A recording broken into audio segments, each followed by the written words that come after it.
Hello， 大家好，我是瑶主，我在新西兰。新西兰呢，这周末到下周初可能又要经历一次风暴了。那么其实呢，这个说是世纪以来最大的一个风暴，听起来还挺可怕的。而且呢，我们刚刚经历过这个洪水，这个洪水经历完了之后呢，我的那个车不是当时就是怎么说是趟着水过去嘛？我当时也给大家录视频了，大家如果没有看的可以回去看一下。然后那个车呢，趟完水之后，那个车第二天再去打火，那声就不对了，就是呲呲的，特别轻薄。后来呢，就去那个车厂问了一下，人家说呢，我这个车可能是有点问题了，所以现在要去修车，人家说不让我开，也就是说下周才能修，因为他那里因为洪水的缘故，有很多的车都已经就是出现问题，在他那里修，所以要下周才能排得上。也就是说，我现在不但那个没有车开，然后还要迎来了要去囤食物，就迎接这个暴风雨的一个情况。因为这个暴风雨来呢，是说要3天，世纪最大，然后会下大雨、刮大风，还会有据说有7米高那么大的巨浪去冲击，就是好像是北岛的是东南海岸吧，我印象中好像是东南海岸，那么肯定对奥克兰多多少少有一些影响。那开始呢，我就觉得可能是因为他们之前洪水就没有给到特别好的一个预期，就是让大家说提前准备，所以大家那天都在购物，都在超市，而且周五正在聚会，这又是周五又是周末，然后呢，这一次我就想会不会就是比较夸张，怕是让大家就没有提前准备，然后他们政府没有通知担责任呢？我想说的比较夸张，不过确实是在新西兰这20年经历过一些风雨，每一次刮特别大的风，不是蹦床上天了，就是说什么谁家的屋顶被掀了，还有那个断电是最经常遇到的。以前我刚在这边上学的时候，就经常会遇到说是断电的，因为我以前在华人的电台工作，然后呢，那个时候接到听众来的那个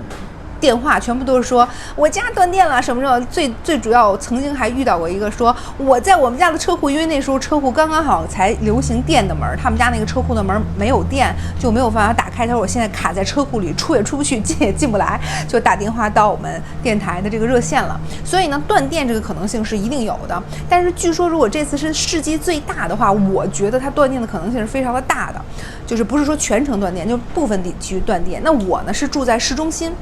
那我就觉得应该还好吧，结果昨天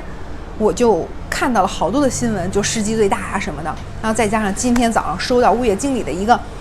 邮件，就是说大家一定要囤粮，囤3天的粮食，然后呢到时候没有电了呢，如果没有电的话呢，大家要多囤一些电池，然后呢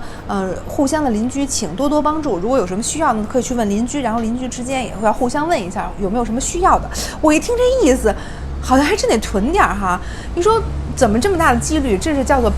就是有史以来没有遇到的洪水让我遇到了，然后接下来这周末又是世纪最大的风暴，哎呀，听得我就头疼脑热的。那我想，那我赶紧的吧。我是想着星期天这个不是风暴才来，那么我明儿囤也来得及嘛。结果刚才一来阳台，这风啊，就早上还是太阳天，然后下午就已经这风，你看这个，你看这风就来了。我们家阳台这纯就是开了一个口，四面都没有的，那个衣服都刮的横的。然后我刚才这边搁了一个这种笤帚，直接都已经刮倒了。我一想不行啊，我待会儿就赶紧囤粮了。我得想想我这正对策呀，我赶紧坐在电脑面前打了一下，我应该干什么？然后呢，我希望能够给大家有所帮助，然后给大家一些灵感。如果大家也有什么一些很好的方法去就是做一个对策的话，那么也欢迎在这个评论区给我分享一下啊。首先我想囤一些食物呢，如果断电你就没有办法做什么方便面啊，这些都不行，所以呢我就想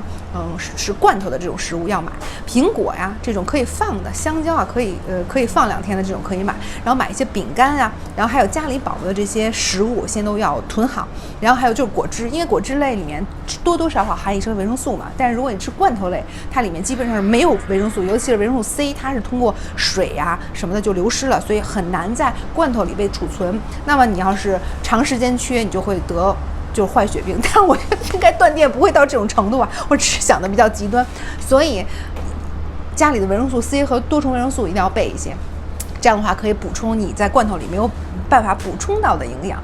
突然想到了，还有代餐粉。代餐粉呢，你就拿凉水冲一冲就可以喝了。蛋白粉这个可以补充蛋白，也是随时可以喝的。然后除此以外呢，大家还可以去那个华人店去买咱们的非常厉害的发明，就是那个即热型。比如说你把那个饭直接搁到一个热包上，即热型的那个饭，家里囤一些，这也是非常好的。但是我们家旁边的这个超市华人的已经关了，车不能开，所以这个我也没法囤。然后我在想，要不我去买个小炉子吧？小炉子那个可以插那个煤气罐的那种，我家没有啊。但是搜了一下，好像附近的超市也是没有的。那我家也没柴火，我们家也没有那种 BBQ 炉子可以烧炭，所以就没办法。唯一可以准备的就是我有一个汽车插的那个一个插电的一个叫什么可以充电的东西，但是只能弄一个非常小的炉子进行一个简单的加热，所以我只能囤这些不需要电也可以吃到嘴的这些食物了。然后呢，我就想到了我要提前做一些茶叶蛋，这个真是人间之光。为什么呢？你茶叶蛋一下做10个，你能吃个3、5天。5天有点长，就是3天4天肯定没问题吧。如果到快饿死的那种程度，我觉得那5天肯定也是没问题了。然后另外呢，除了这些食物之外，就是电和网一定要准备好。就是那个电呢，就是我们家有好多的充电宝，大大小小的，咱们把大家家里有的充电宝，好的坏的要扔的那些全都充满。然后呢，家里我有很多的充电小灯，然后全都把那些电给充满。与此同时呢，所有的手机都充满电。与此同时，在这个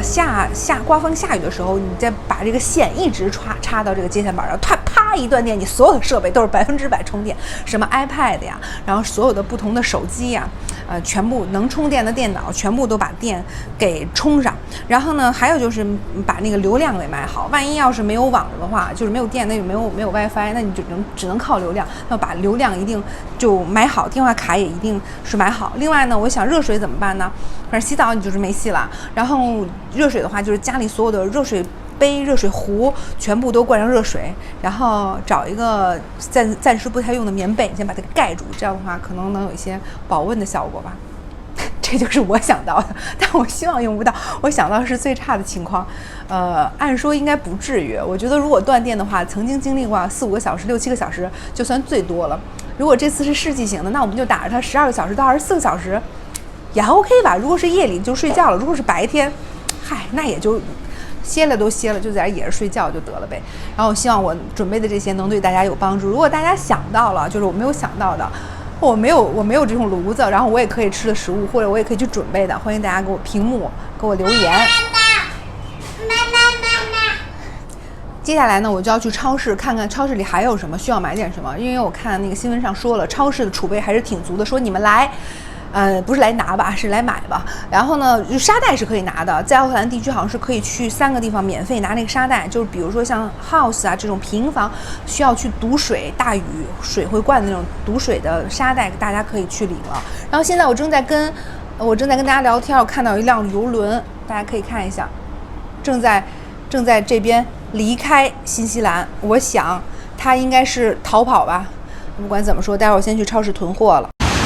大家应该能通过麦克风就听出来这个风特别的大了。现在去囤一些东西，